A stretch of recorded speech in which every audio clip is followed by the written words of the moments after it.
I know that I'm going to make mistakes. I know that I'm going to occasionally say and do the wrong thing. That is part of the human condition. No one gets through life batting 1,000. Everybody's going to have some swings and some misses. And for me, I now have learned to talk to myself in a much more compassionate and kinder way when I make mistakes.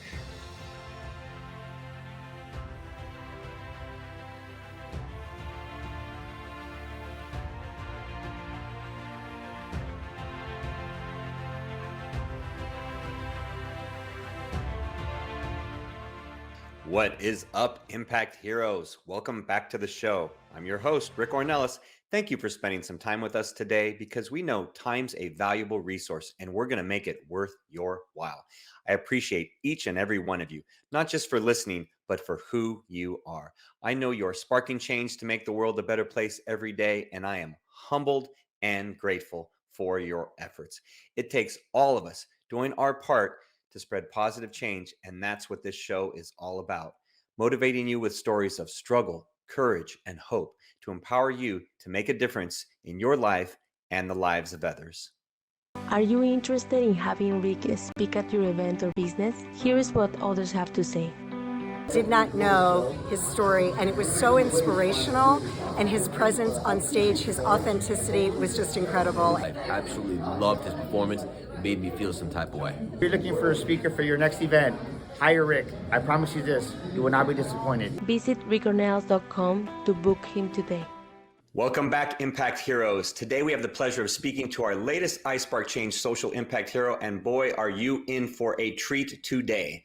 Our guest is an experienced keynote speaker and author. He's a performance coach that uses his unique expertise and perspective to maximize individuals and organizations, and has worked with the likes of basketball superstars like Kevin Durant, Steph Curry, and Kobe Bryant.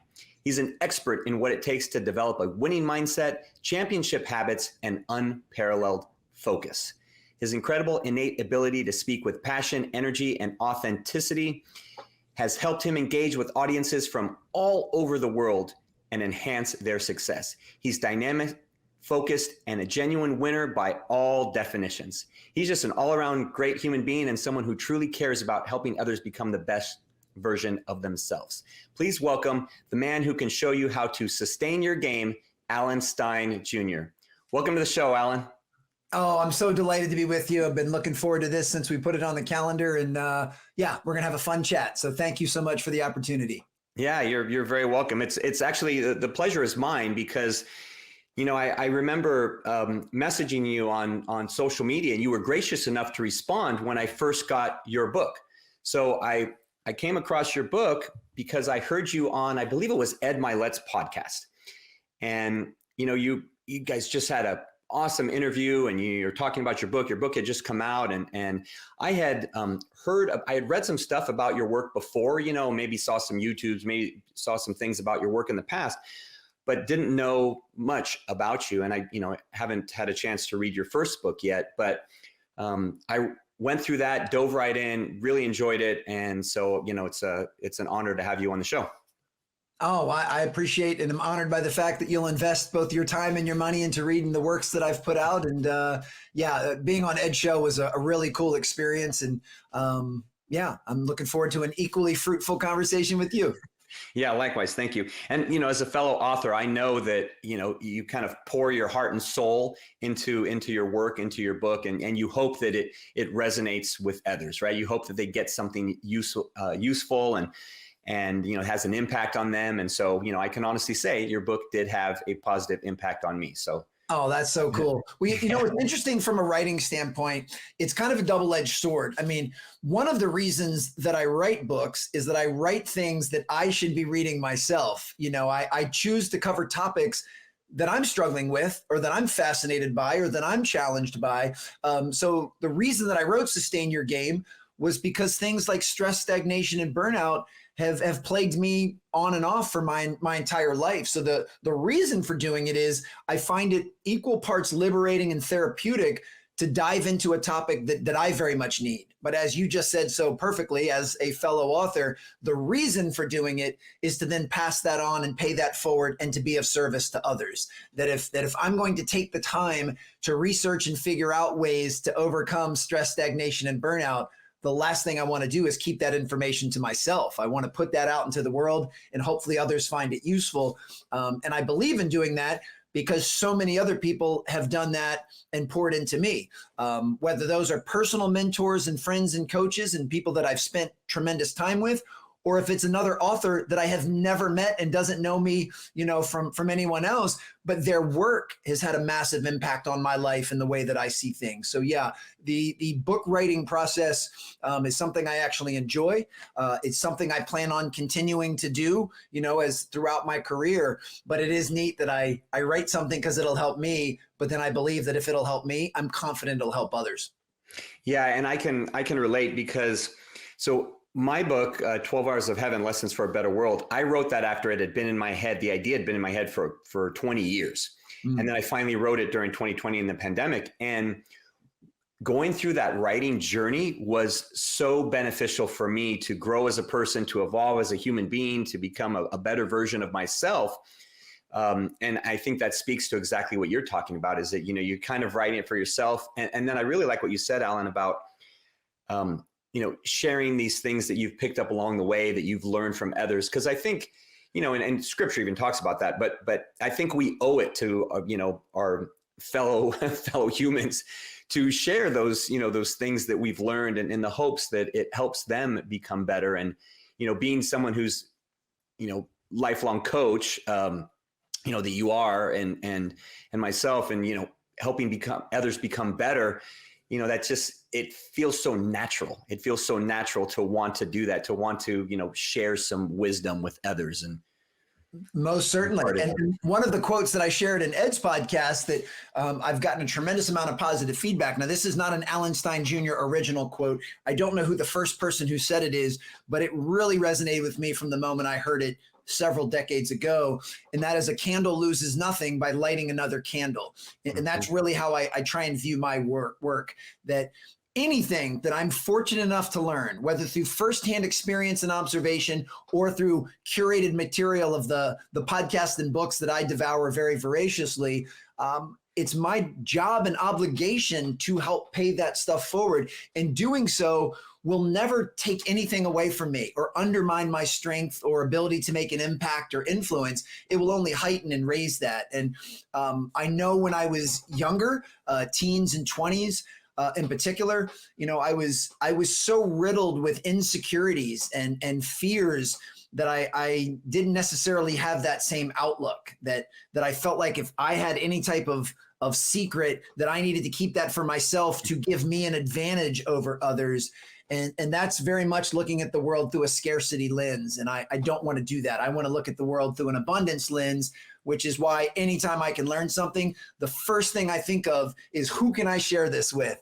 Who could reap similar value from what it is that I just learned? And, part of that, I realized that because of my background as a basketball performance coach, and, I was so fortunate to find myself in a room with somebody like Kobe Bryant or LeBron James or Coach K. You're talking about having exclusive access to rarefied air, for lack of better words. And I realized that most of the world is not privy to being in those rooms. So I can actually be a conduit to sharing that stuff. And, that is something that I consider very sacred and is an honor to do it. And then, of course, as we all know, filling other people's buckets, lighting other people's candles, and sharing things that add value to others brings a tremendous amount of satisfaction. I certainly do it for the altruism because I believe it's the right thing to do, but it's also what lights me up. Sharing things to others is what makes me smile and energizes me. So very similar to what I was saying before,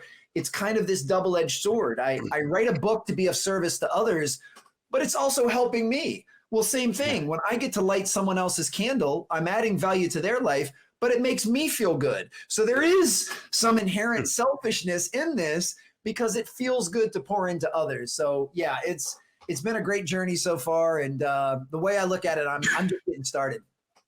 Yeah, and I'm glad you said that because, it sometimes, and I do want to dive back into what you said, how you did want to kind of keep those things you learned to yourself. I want to dive back into that, but before, I want to share that, I know for myself, I would think that at times that if I was, if it wasn't all about the other person, if I wasn't, coaching to, pour into them and make it all about them, the fulfillment, the joy, the reward that I was getting, it almost seems kind of selfish, sometimes, because I feel like, wow, am I getting far more than I'm giving? Am I getting so much more reward on my end? Because it feels great to me. It feels phenomenal to me and so uplifting and fulfilling, that I think, man, I really hope I'm giving enough to that party that I'm not, in the equation of the universe, that I'm not taking more than I'm giving, because I always want to give more and serve more. And so has that ever been a thing for you where you felt that you've, are you giving enough or are you getting too much?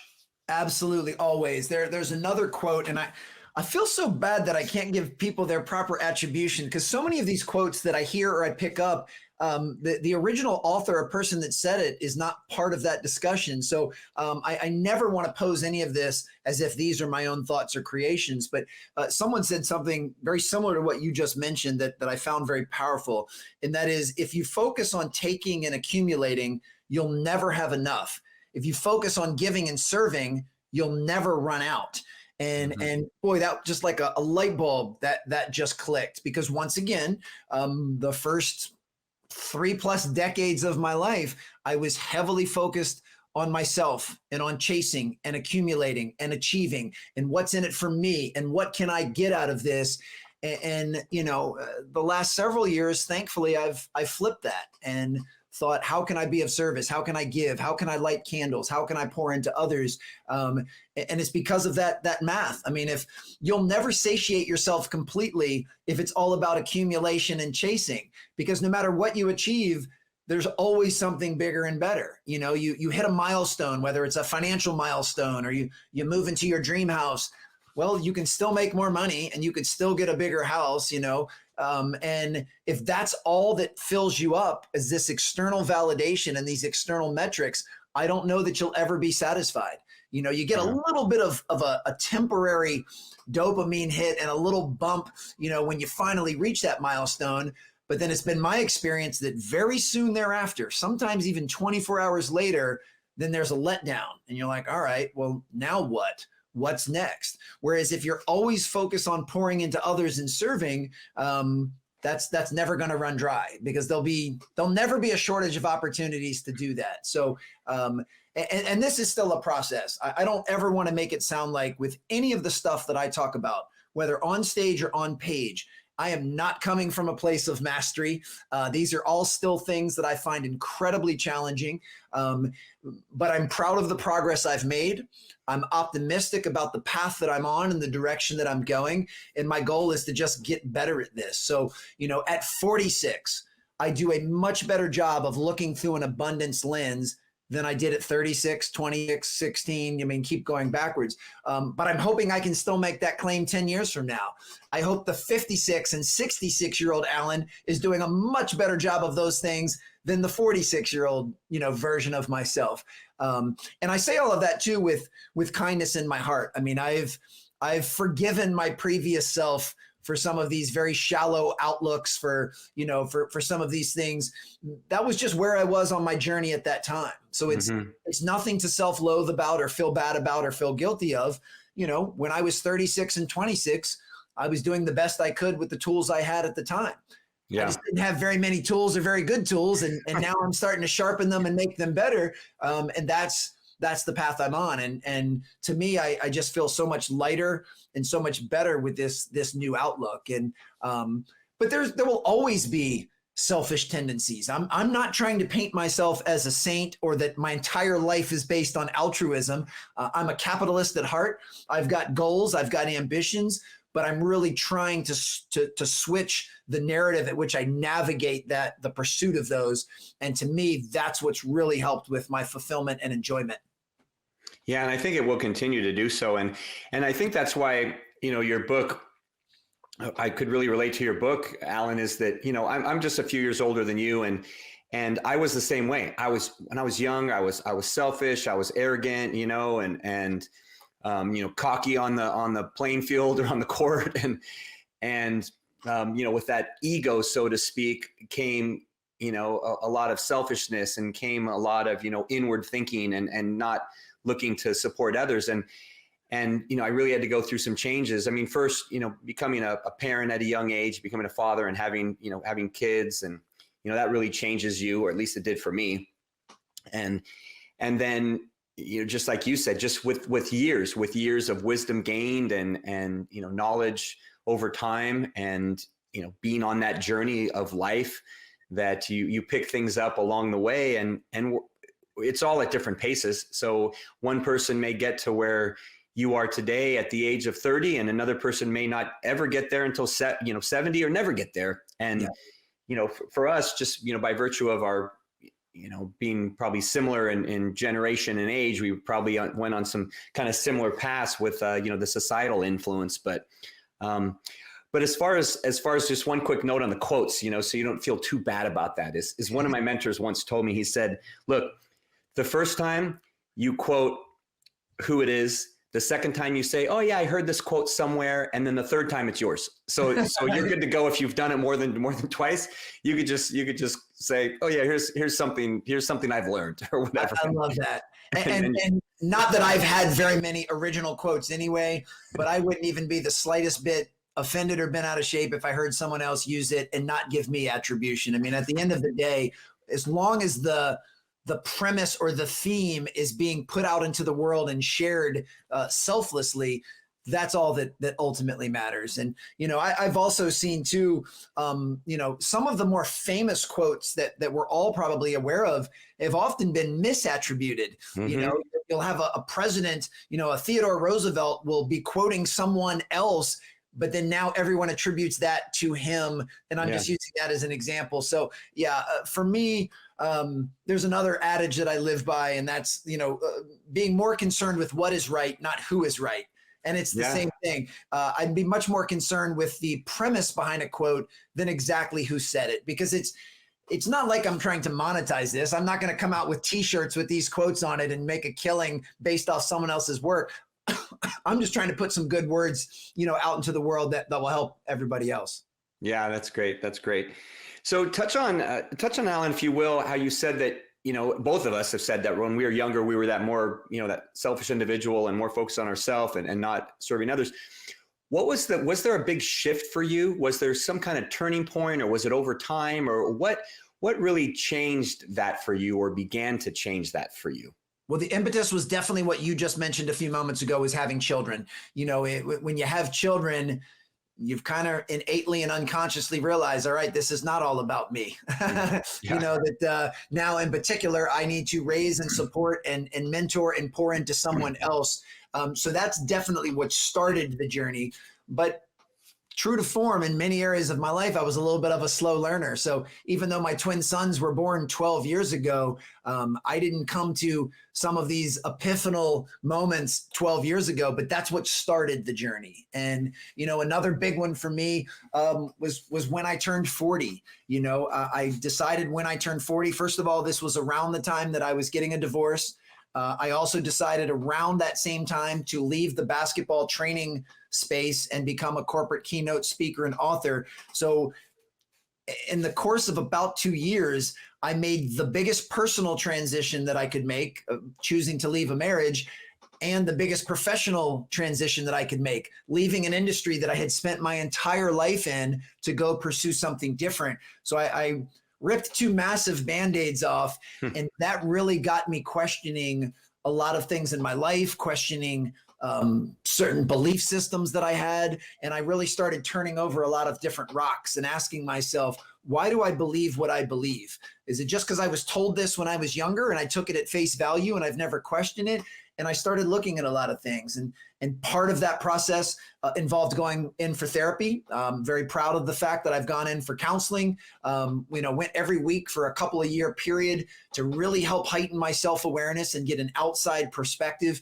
And then I started looking at these things and saying, you know what, I've definitely been incredibly insecure in my approach. I've looked at a lot of things as zero sum. I've looked at a lot of things with this scarcity mentality, and I want to start changing that because, I just believe there's something bigger and better on the other side of some of these ideologies that I had programmed myself with. So the having kids is what started it. A few years later, getting divorced and going through therapy is what threw gasoline on it. And then ever since then, I've just been on my own personal pursuit of trying to learn as much as I can from a diverse group of resources and people, and trying to figure out why I believe what I believe. And and with that said, as I mentioned before, but it's worth repeating, I have forgiven my previous self. The 18-year-old Alan was a knucklehead, was a know-it-all, was arrogant in so many different ways, but he was also doing the best he could. He didn't know any different at the time. So it wasn't out of malice or ill will or for being a bad person. I'd like to believe I've always been a high character person. I was just riddled with so many blind spots when I was younger that I had no idea what I didn't know. And now at 46, not only do I know how much the 18-year-old Alan or 25-year-old Alan or 32-year-old Alan didn't know, I'm also aware of how much the 46-year-old Alan still has to learn and still has to experience. So there's a massive portion of humility that I think has been gained through life experience. And for that, I'm very, very grateful. Yeah. And I would say, I was going to tell you that actually a minute ago, is that's what I hear in everything you're saying. Is I hear humility in everything that you're talking about, Alan. And, even going back to your past and everything, being able to speak about, when you were younger and in a different place, that you're speaking about it with humility, right? That there's not any type of arrogance or anything in speaking about that. So I'd like to kind of shift gears a little bit to really share with our listeners some of the reasons why I consider you an iSpark Change social impact hero. So, being the theme of our show is that we consider you someone who's spreading positive change, that your actions have a positive impact on humanity, whether it's through your writing or your speaking, that you're, by definition, you're someone that is a social impact hero. And so I'd like to know, first question is, do you consider yourself a social impact hero by my definition? And then number two, if so, why or why not? Like why don't you see yourself as a social impact hero? I guess I'll say yes. And the only reason I throw the word guess in there is I don't spend a lot of time actually thinking about it in those terms or affixing certain labels to it. I know something that is incredibly meaningful for me is pouring into others, is lighting other people's candles, is sharing different strategies and stories and perspectives that will allow them to become the best versions of themselves. So that's something that is very important to me. I take my work very seriously. I don't necessarily take myself very seriously, but I take my work very seriously, and I have a lot of pride in doing that. And a good portion of that is leaning into change. Change is a prerequisite to any of us becoming the person we're trying to be or accomplishing anything that we set out. And yet simultaneously, change is usually very uncomfortable for most people. And I certainly know it has been for me. So One of the things that I try to do is allow myself to learn how to be comfortable being uncomfortable, and just know that the uncomfortableness is temporary, but the result could end up being permanent. So it's a worthy trade, being temporarily inconvenienced and just, uncomfortable in order to make a catastrophic change for the rest of your life is a trade that I'm willing to make. So doing things that I hope are creating an impact in others' lives. Do I hope that the things I share have an influence over people's behaviors and perspectives? Absolutely. But I don't really sit around thinking of it kind of with those labels in that context. So your praise and your compliments and your label is very well received and very much appreciated. But I'm just doing something that fills my bucket. I hope it fills others, and I'm having a great time doing it. And that's really all I think about. Yeah, and I think that's a great attitude to have, actually, Alan. I do love your answer because, in many ways, that's how we're supposed to go about it. We're supposed to go about it as just thinking, hey, I'm just going to go out and be the best I can and help, one person today and not try to, in essence,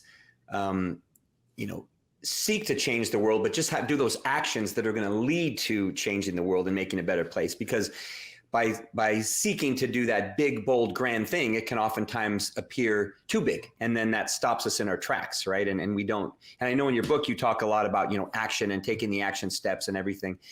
So one thing I did want to bring up that, I've heard you, I know it's in the book, and I've heard you share it as well, is that, we are complicit in creating the conditions in our life that we, want or don't want. And so, share just, first off what that means, and then, how has that been the case in your own story, your own story of becoming, who you are today. I'm so glad you went in this direction. There's Jocko Willink, the famous Navy SEAL or retired Navy SEAL, wrote a book called Extreme Ownership. Yeah, love it. Fantastic book. Highly recommend it. But just even that phrase is something that I try to live by. I try to hold myself fully accountable and responsible for everything that goes on in my life. Now, with that said, I understand that I am not in control of events and circumstances and what people say and what people do. So I have minimal control over what's going on in the outer world, but my goal is to have 100% control of what goes on in my inner world. And I do the best I can with what I have wherever I am. And to me, that's the definition of a winner's mindset, but it's the definition of extreme ownership. I've worked really hard to eliminate a trilogy of behaviors that I believe undermine performance, undermine productivity, and undermine fulfillment. And that is blaming, complaining, and making excuses. And I'm certainly not immune to any of those things. I have my down moments, my lapses in judgment, and my bad days like everybody else. But if you were to ask me a list of the things that I'm most proud of that I've progressed in over the last decade of my life, that would be pretty close to the top of the list, is that I rarely blame, complain, or make excuses.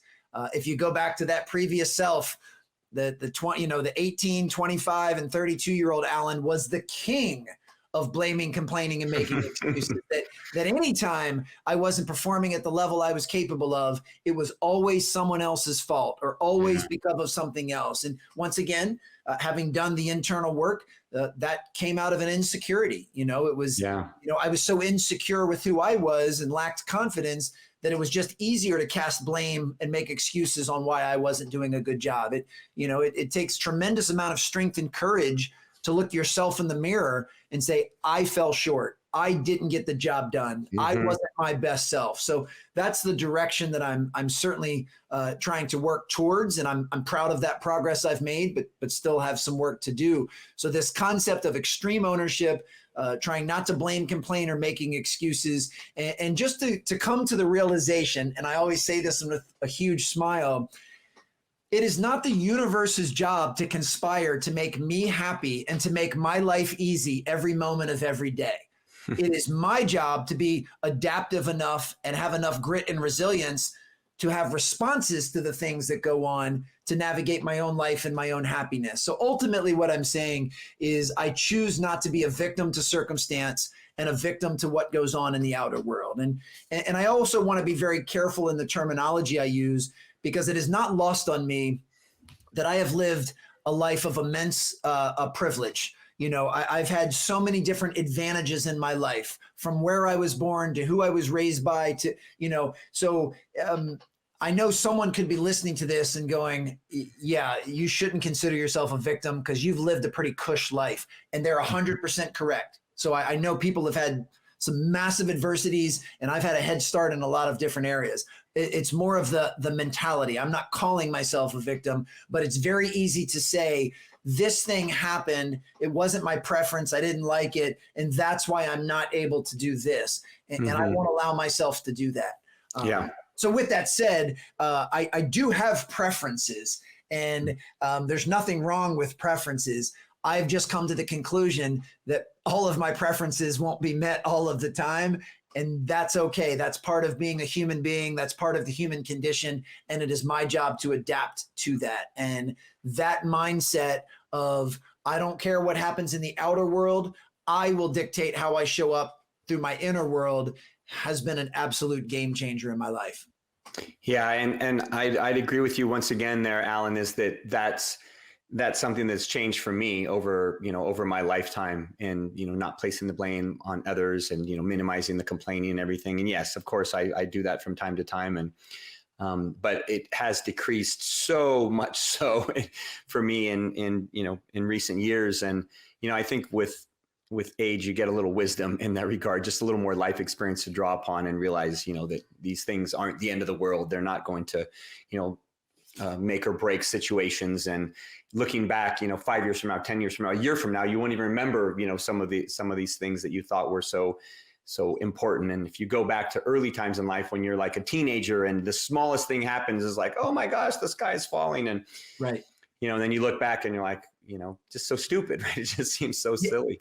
Well, and it's also, and I'm speaking from the first person, it's a borderline arrogant / narcissistic perspective to think, why is this happening to me? When it's not, it's just happening. You're just deciding to make it all about you. And again, from the first person, I'm saying that to myself, not in judgment of anyone else. Hey, I'm running late and there's all this traffic. Why is this happening to me? It's not. This traffic would be here whether you are or not. I mean, it's just it's 5 p.m. on a Friday. Like, of course there's traffic. It's purely cause and effect. So I've also learned how to take myself out of that equation and say, okay, there is traffic right now. I hold myself fully responsible for the fact that I could have left an hour ago and tried to be 45 minutes early, but I didn't. I chose to cut it close. I chose to do it living in the DC area where traffic isn't, it just happens all of the time here, and, hold myself accountable. Then I can also say with a smile, okay, this is not my preference. And for the record, it is my preference to never sit in traffic. It is my preference that everyone get out of my way and allow me to go wherever I'm going as fast as possible. But as we said before, I don't always get my preferences. So it was, I chose to leave when I was going to leave. I chose the route that I was going to take. Even though it'd be my preference not to have traffic, there is now traffic, but there's not traffic because of me, or it's not aimed at me. It just is. So what is my response to this traffic going to be? And it's that response that will determine not only your performance, but your fulfillment and happiness. And to be able to say, I'd prefer there's no traffic, but there is. I'm going to text the person or call the person I was supposed to meet, tell them I'm running a few minutes late. I can either enjoy some stillness or maybe make a phone call and chat with my parents or listen to a podcast like yours. I can make the best of this situation and just keep on trucking. Or I can allow it to put me in a bad mood, to get me bent out of shape, to make me think, woe is me. And now what happens is I show up to my appointment as a less than my best version. And now it's starting to spiral out of control. Now, maybe I make less than a favorable impression with the person I'm meeting with. So maybe that doesn't lead to the desired outcome. So learning how to just accept what is and accept reality is really important, because fighting against reality is a fight you will only lose 100% of the time. Yeah.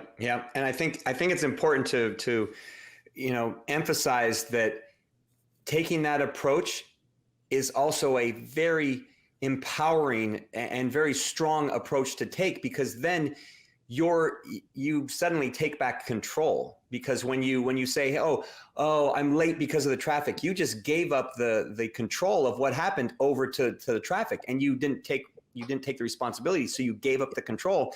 And then that leads to that victim mentality and so forth. So it's a very powerful way. And one of my favorites, in the personal development space, Jim Rohn, he used to say that the day you grow up is the day you learn personal responsibility for everything. You take personal responsibility for everything that happens, right? You're late, it's because you're late, not because of the traffic, right? Yeah. And that's something that, that I continue, like yourself, to work on daily. And, I've tried to hammer home into my kids and all the people I coach to make sure that, they are living as the best version, or at least working towards, being the best versions of themselves. Absolutely. And Jim, he also said something to the effect of, don't wish for fewer problems, just wish that you were stronger. And wish you were better. Yeah. Yeah. Or wish you were better. Yeah. Yeah. And I love that mindset. I'm well aware of the fact that every single day of my life, Things are going to happen that are not my preference. Things are going to happen that are challenging, various levels of adversity. The first thing I want to do is have an immense appreciation and gratitude for the fact that many of the problems I have in my life pale in comparison to the problems that other people have. I mean, I don't know the exact statistics, but it's something along the lines of a third of the world doesn't even have clean drinking water. Yeah. And I'm worried about traffic in my car going to a meeting. Like I use those things to help me temper my perspective. Now, that's not to say that that meeting is not important. That's not to say that I have to spend my entire life dwelling on the fact that some people are incredibly unfortunate, but it does allow that shift in perspective for me to remember that. And I love the way that you said, you know, if you blame it on traffic, you are, first of all, you are making an excuse by definition, but you are giving your power away. And I don't ever want to give my power away. I want to maintain that and always be in control of my attitude, my mindset, and my perspective. And, you know, one caveat I want to make to everything that you and I have been talking about so far during this fun conversation, all of the stuff we're talking about is very basic in principle. I mean, if my 12-year-old and 10-year-old kids were listening to this right now, they would follow every single word. They wouldn't be lost. You and I aren't here splitting the atom or finding a cure to cancer. These are basic principles. However, not a single thing that you and I have said so far is easy to do. There's nothing easy about taking personal responsibility and extreme ownership. The easy route is to blame it on traffic and to believe that the world is conspiring against you and that I am a victim and life is not fair. That is the easier route to take. So none of this stuff is easy, which is also why I haven't mastered any of it yet, because it's hard. If this was easy, we would have all mastered it. So definitely a work in progress. And where I'm proud of now is if I do have a momentary setback or lapse in judgment, I do momentarily give my power away by making an excuse or a complaint, I'm much better about recognizing that and catching myself and course correcting as opposed to actually believing it. And that's where I'm thankful now. And awareness is vital. Awareness is always the first step to improvement, because we will never improve something we're oblivious to, and we will never fix something we're unaware of. So being able to catch myself making an excuse is actually a win that should be celebrated, because now I'm aware of the fact that I did it. I can course correct and do my best to not do it again. Yeah. And I think, Alan, that's where you can measure the growth, is because the shortening of that runway to awareness and the shortening of the recovery from the initial, you know, for example, blame or complaining decreases, right? So maybe, you know, at the age of 40, it took me, you know, 2 hours to get past something where I was freaking out about something. And now it takes 20 minutes or 2 minutes or, you know, or 5 minutes. And that's what I've noticed in myself, is that those things have gotten shorter and shorter and shorter and, you know, faster. And I've become more aware quicker, right? That I'll say something and automatically say something I shouldn't, and then automatically realize, oh, wait, I shouldn't have said that. And, you know, instantly, right? Whereas, you know, it might've been like, oh yeah, later on that day, it'd be like, oh, maybe I shouldn't have said that, you know, and that's decreased over time. And I think that comes with that constant growth, that constant learning, that constant desire to, you know, becoming better, to becoming more, you know, not just, and working on that.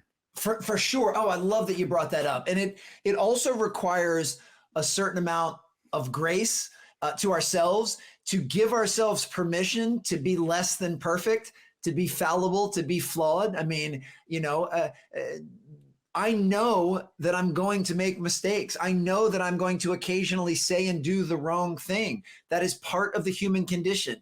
No one gets through life batting 1,000. Everybody's going to have some swings and some misses. And, you know, for me, I now have learned to talk to myself in a much more compassionate and kinder way when I make mistakes. Because the previous Alan would be very judgmental, would be very critical of myself, not of others, but of myself. And I would pile on the shame and guilt. I can't believe I said that. Oh my God, I'm such an idiot. No, I said it because it's what I was feeling in the moment. Probably wasn't the best thing to say. I know that now. I give myself some grace for making a mistake. If it warrants an apology or an amends, I'll make it. But now I'll just learn from this and I'll move on. So, you know, I make a handful of mistakes every single day of my life. some of them personal, some of them professional, some of them really small and minute, some of them slightly bigger. And that's part of the game, if you will. I mean, I love making analogies back to basketball because that's my favorite sport. But, you know, in the history of the game, there has never been a perfect game played. A perfect game would mean both teams never missed a shot, never turned the ball over, and never committed any fouls. That doesn't happen. That'd be boring. Yeah, absolutely.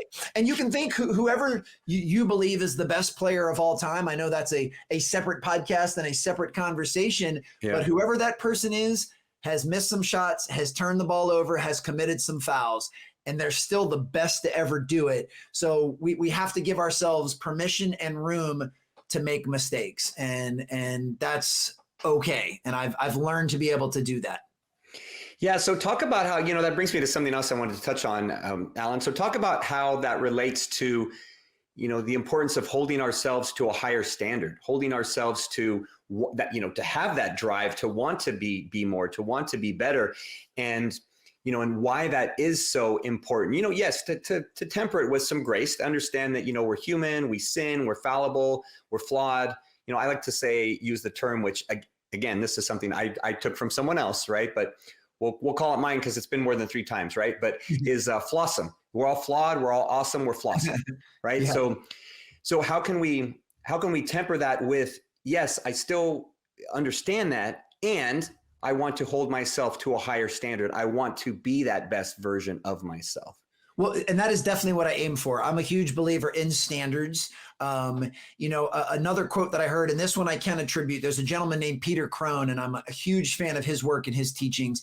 And he says, you know, all of us can be a masterpiece and a work in progress simultaneously, that those things don't have to be mutually exclusive. You know, you can be proud and content with who you are and what you're doing, but at the same time recognize that you're unfinished and you still strive to work on and become more. And to me, allowing those things to coexist has been a very, very helpful framework for me.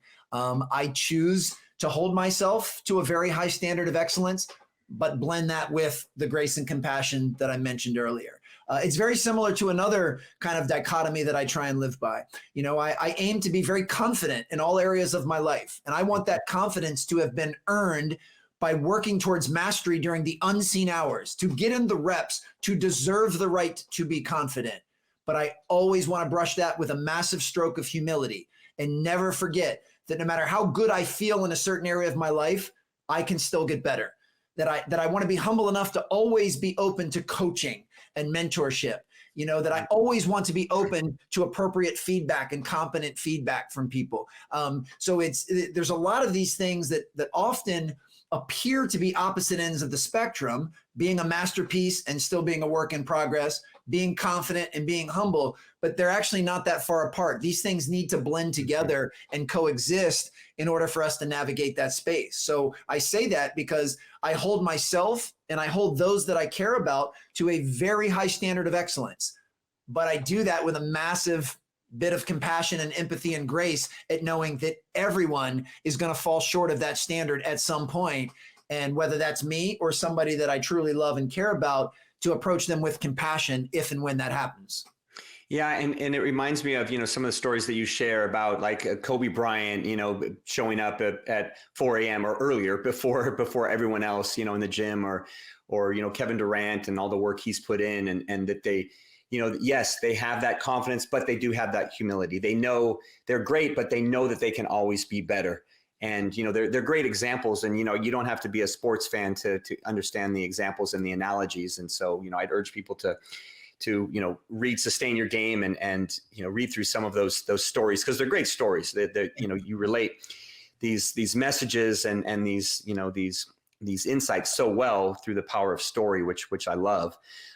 So I want you to draw upon, you know, I'm going to ask you to think into the story vault that you have. Okay. Because one of the questions that we always ask is, ask our guests on the iSpark Change podcast is to talk about a spark moment in their life. Now, a spark moment, what we say is that, you know, all of our actions all of our interactions with others, they have the potential to be positive or negative. You were talking about it earlier, how you could let that traffic impact, what happens thereafter. So now these actions can have a ripple effect that goes far beyond the initial act, right? You help someone, you're stuck in traffic, you help someone that has a flat tire, and then they end up making it to the job interview, and they get this job that changes their life, right? And these things, you may never know what the outcome is by definition of these spark moments of this ripple effect. But I want you to think about a time in your life, either where you've been the recipient of a spark moment, where someone did something for you and it had a massive impact on your life, and you can look back and quantify that, or where you had an impact on someone else's life, maybe someone you coach or something, where you've seen the impact, long-term over time in their life. Wow, man, what a very thoughtful and insightful direction to go. A couple that pop up immediately. One, and you alluded to that signature Kobe Bryant story that I've told numerous times from stage and on a lot of people's shows, but that was one of the more epiphanal moments I've ever had in my life, was when I asked Kobe why he was doing such basic drills and working on the fundamentals. And he said something that changed my life forever. He said, the best never get bored with the basics. And at that time, I realized as a young coach, I was so concerned with climbing the ladder and so concerned with my own progress that I was often leaving the basics behind. And, being able to say to myself at that time, if the best player on the planet is willing to commit to the fundamentals, then certainly I need to be doing that as well. So that was one that, he kind of said to me in passing and probably never realized that just saying that very tweetable line of the best never get bored with the basics, it fundamentally changed my perspective and the course of my life forever. Another more recent one was someone I never had the pleasure of meeting, was a gentleman named Eckhart Tolle, who, for lack of a better word, is a modern day philosopher. And when I was researching sustain your game and ways to manage stress, avoid stagnation, and beat burnout, I was diving into his work, which I had been a fan of for years. But his definition of stress was another one of these epiphanal moments. And he basically said, stress is nothing more than the desire for things to be different than they are in the present moment. And he unpacked that a little further and basically said, and this should put a nice big red bow tie on everything that we've been talking about. He basically said, stress is not caused by outside factors like traffic. Stress is caused by your resistance to those outside factors or your inability to accept the reality of those outside factors. So traffic is 100% neutral and sterile. It only becomes a stressor if we choose to personalize it and interpret it that way. And the reason I found that so epiphanal was that put me back in control. You said so brilliantly before about not giving power away. This is what gives me the power, is knowing that nothing is causing my stress except for me and my choice of how I process it. And now I understand that there are certain stressors in life that are physiological and biological. And I'm not talking about that. I'm talking about kind of this overarching thought that most people walk around with thinking, I'm so stressed. My kids need this, my boss needs this, that I'm so stressed. And that type of stress that they're referring to very much is a choice that they could choose to, personalize it and interpret it differently.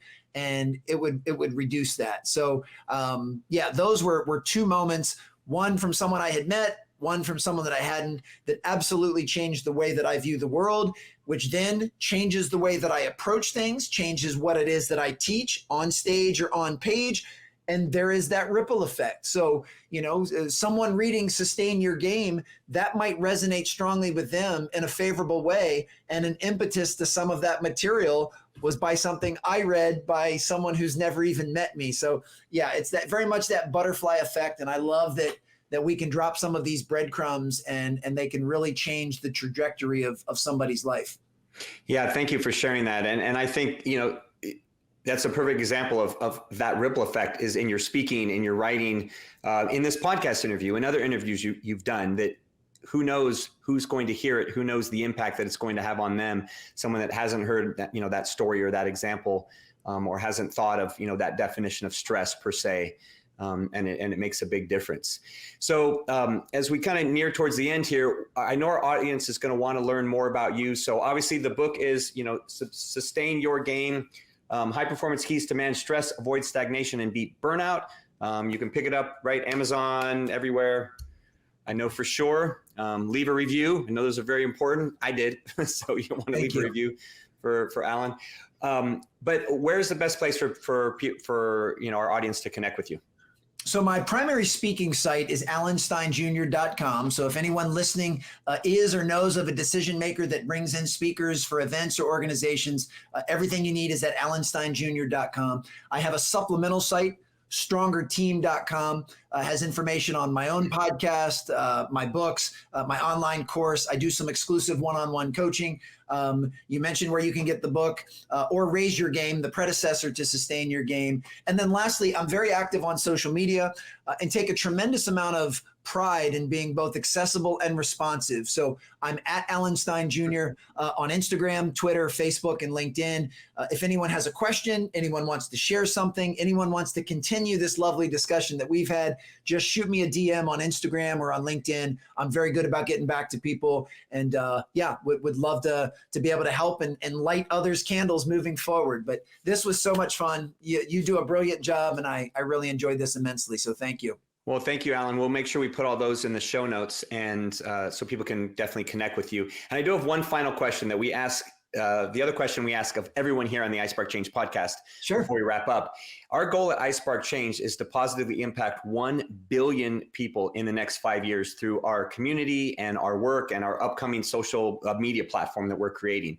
Now, we can't do this alone, and we need the help of leaders like you to show others the way, because many people feel, as I once did, that I'm too small to make a difference, right? That I don't create that ripple effect. So we value your thoughts and opinions as a social impact hero. As I said, our definition of a social impact hero. So I'm going to ask you to peer into our collective future, peer into our iSpark Change crystal ball, and tell me, by your opinion, what can the world become if everyone starts believing that they can have an impact on our future? If everyone starts believing or starts holding themselves to that higher standard? I don't know that there's a limit that we could put on humanity or the world at large if everyone was willing to lean into that. And, what I would say is, and I love how grandiose your goal is of reaching 1 billion people. Thank you. But the way you reach 1 billion people, and I know you already know this, is you reach one person at a time. And every one of us can do that. So if someone listening to this is thinking, well, I don't have a big circle of influence. I don't have a lot of followers. Don't worry about any of that. Do you know one person that would benefit from listening to this conversation that we just had? Just one person. And can you have the courage to share this with them? Encourage them to listen to this one episode. And then, of course, if they listen to this and they get to this very segment of the interview, then they need to pass it on to one more person. If you have an opportunity to share it with more, that's wonderful. But don't worry about thinking in the terms of thousands or millions or even billions. Just think of one. Who is one person that needs to hear the messages we talked about today? I can already think of a dozen, and I plan on, the moment this actually airs and drops, is sharing it with them. I mean, I'm going to share it with my social following for sure, but I will send a personal note to the dozen people I'm thinking of right now. But don't even worry if you don't have a dozen. Just send it to one. And if each of us is willing to do that, then bit by bit, we will get closer to that 1 billion person goal and North Star. Yeah, thank you for breaking that down, Alan, because that really crystallizes what we're talking about, is that it just takes that small action, that small step, which I know you talk about in the book a lot, breaking things down to actionable steps. So thank you for that. I appreciate your insight. Thank you for taking time to share your heart and your wisdom today. You came in, you over-delivered, as I knew you would, that higher standard. Your passion, grit, and focus are clearly evident. You're humble, gracious, and you lead with a heart of gratitude, which tells me you will continue to have success in all facets of life. I know this is only the beginning of your success and your social impact. So thank you for being on the show, Alan. My pleasure. Thank you. Impact Heroes. It's our stories that connect us all. We loved hearing Alan's today. Alan Stein Jr., you're not only an inspiring and amazing human being, you truly are an iSpark Change social impact hero. We'll see you next time. Remember, Impact Heroes, every positive action can be a spark moment that has a ripple effect that spreads far beyond the initial act. So go out there and spark change. Don't forget, if you enjoyed this episode, then please smash that 5-star rating on iTunes or Spotify and leave a review. We value your comments and we want to hear from you in the community. Thank you for listening. God bless you, and we'll see you next week on the iSpark Change podcast.